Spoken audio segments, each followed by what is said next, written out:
Internal Revenue Service IRS tax news. Scam risks remain during pandemic. Security Summit focuses special week on taxpayer tax professional protection against identity theft. But first, an attempt at a joke. I apologize in advance. People who save their money for a rainy day end up getting soaked by the government. It's called an inflation tax. Hey, why does my rainy day umbrella have this huge hole in it? A hole that seems to be inflating rapidly. It's almost as though someone intentionally cut this hole into my rainy day umbrella and are now using the material as party confetti while I'm looking to get soaked when the next storm comes in. The partygoers mesmerized at how pretty the little scraps of people's rainy day umbrellas are as they are shot out of a giant plastic toy cannon. Bits of colorful paper, mostly green, flowing in the air, free to land wherever the breeze may take them. The once valuable bits of people's rainy day umbrella, now colorful carnival paper, becoming so worthless people let them fall to the floor, as irritated about having to sweep them up as someone assigned community service is to pick up trash by the side of the road with a little stick wearing a bright orange vest. Hey, my rainy day umbrella's being turned into just a rainy day stick, possibly even a rainy day lightning rod. Oh look, a rainy day is coming. I don't want to die wet and cold. Luckily, the government has left me with this rainy day lightning rod, so I can end it quickly. IR 2021-233, November 19th, 2021, Washington. With the 2022 tax season and holiday season rapidly approaching, the Internal Revenue Service, state tax agencies, and the nation's tax industry today announced a special week focusing attention on taxpayer protecting sensitive financial information against identity thieves. Working together as the Security Summit, there's a link to the Security Summit here, the coalition of the IRS, the state, and the nation's tax community plan the 6th Annual National Tax Security Awareness Week to take place from November 29th to December 3rd. The announcement coincides with International Fraud Awareness Week coming to a conclusion. The summit partners warn that taxpayers and tax professionals face a heightened risk in coming months as fraudsters continue to use the pandemic as a way of tricking people into sharing sensitive personal information by email, text message, and online. So obviously, as long as we have this heightened situation with regards to the pandemic situation and the stimulus and the money flowing out with regards to it, there's going to be a heightened situation with regards to fraudsters.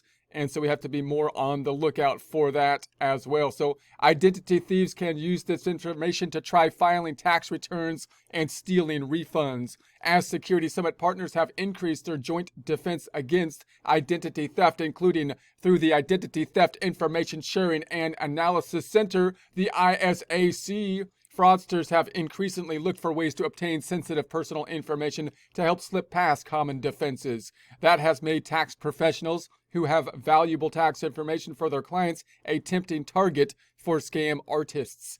So that, of course, now that we have this situation where the IRS is kind of being the tool that it's being used to kind of stimulate with the law changes and whatnot, that means that the information with regards to people's tax information and so on, and possibly filing fraudulent tax returns and information to be able to do so, is becoming more valuable, and that puts the tax professionals in a place where they are more likely to be targeted as well. So the heightened security needs to be taking place for tax professionals due to that as well. So, quote, the nation's tax community has successfully joined forces to protect taxpayers through the Security Summit effort, but we need help in this continuing battle, end quote, said IRS Commissioner Chuck Reddick. Quote, taxpayers and tax professionals are the first line of defense against scammers looking for refunds. We are entering a sensitive holiday and tax period, and we urge people to protect their personal information and avoid problems at tax time, end quote. The IRS and Summit partners continue to see constantly evolving threats and scams. They can mimic IRS, others in the tax community with fake emails, texts, and online scams. These scams can lurk underneath COVID-related messages, stimulus payments, or tax refunds. And they can frequently use recent tragedies or charitable groups to coax people into sharing sensitive financial data. To help combat this, the Summit Partners National Tax Security Awareness Week will feature a week-long series of educational materials to help protect individuals, businesses, and tax pros from identity theft. The effort will include special information, graphics, and social media effort on Twitter and Instagram from @IRS News and #TaxSecurity. A special emphasis for this year will be focusing on tax security awareness on younger and older Americans. So obviously the people that are kind of new getting into this space of having to safeguard their information very critically, and the people that are getting older and possibly are not up to date on all the kind of technology changes that are going into place are the ones that, of course, will be most vulnerable to the fraudsters as the times change, the stimulus kind of situation changes,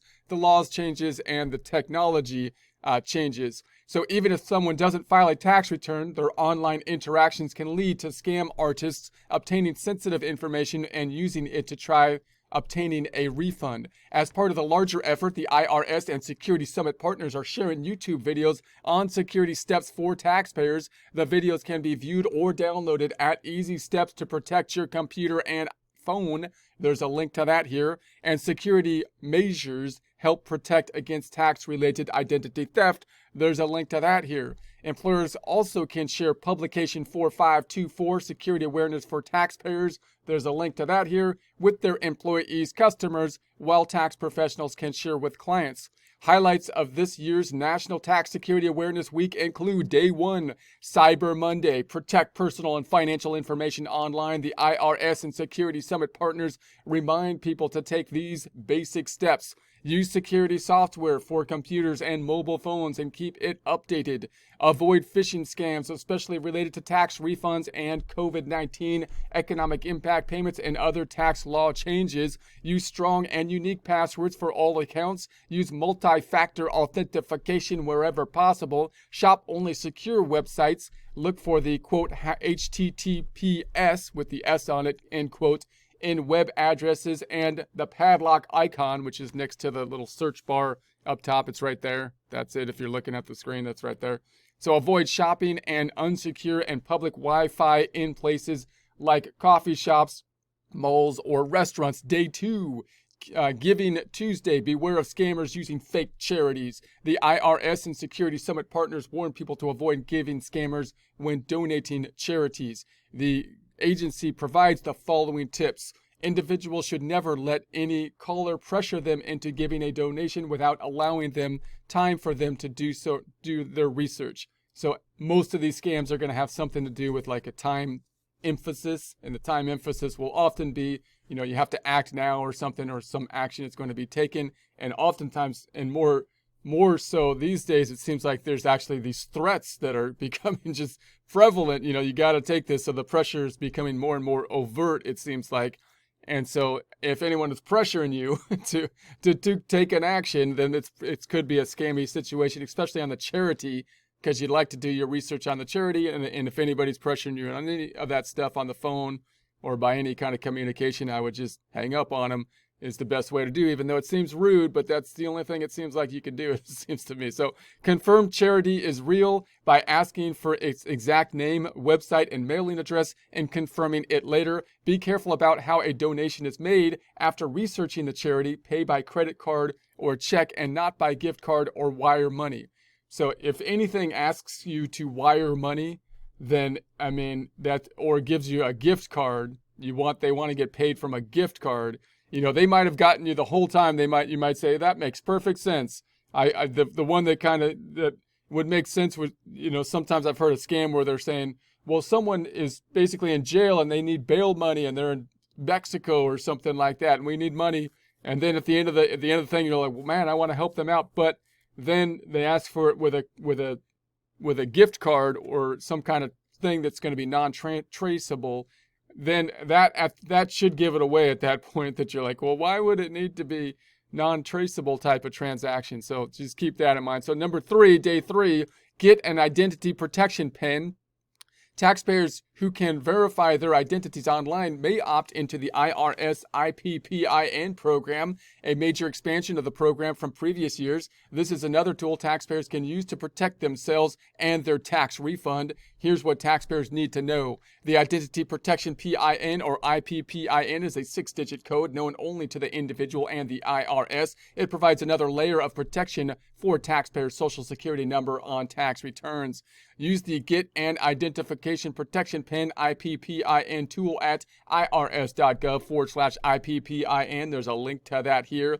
To immediately get an IPPIN, never share the IPPIN with anyone but a trusted tax professional. Day 4, tax professionals should review their security protocols. As identity thieves continue targeting tax professionals, the IRS and the summit partners urge practitioners to review the, quote, secure taxes security together, end quote, checklist, including deploy basic security measures, use multi-factor authentication to protect tax software accounts, create a virtual private network in working remotely, create a written data security plan as required by federal law, know about phishing and phone scams, especially related to electronic filing identification numbers, EFINs, COVID-19 related tax law changes, including economic impact payments, create data security and data theft recovery plans. Use digital signatures to submit IRS forms and check account details on Secure Portal.